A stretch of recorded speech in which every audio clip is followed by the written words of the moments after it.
Il y a un mot que j'emploie pas souvent aujourd'hui, mais que j'employais autrefois assez fréquemment, c'est le mot scorie.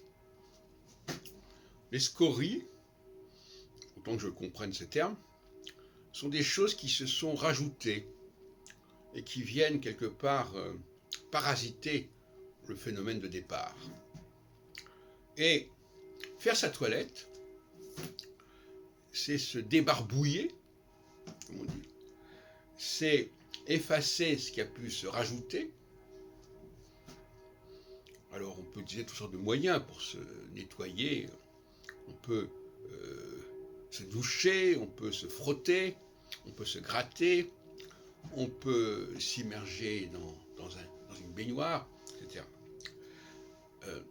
Tout ça sont des méthodes, des modes de nettoyage qui sont nécessaires et qui ont une philosophie. La philosophie, c'est celle de décanter, d'évacuer les scories de la journée, qui ont la saleté, la poussière. Ça vaut aussi bien sûr pour les vêtements, etc. Et malheureusement, quand il s'agit de la littérature religieuse notamment, au sens très large du terme, eh bien la notion de nettoyage n'est pas toujours bien mise en évidence et bien mise en avant. Certains ont tendance à prendre les scories pour une partie du phénomène. C'est comme si on disait, ah ben non, voilà, c'est comme ça, ce vêtement est sale, ben il faut le garder dans sa saleté. Ce corps est sale, il faut le garder dans sa saleté. Et on voit que dans la vie réelle, au niveau de l'étude des textes notamment, les gens ne savent pas identifier les scories, ce qui pose le problème de la lettre et de l'esprit.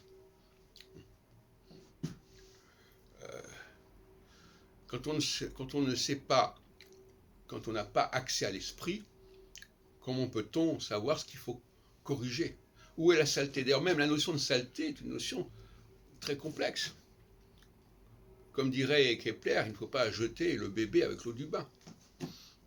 Donc, où est la saleté?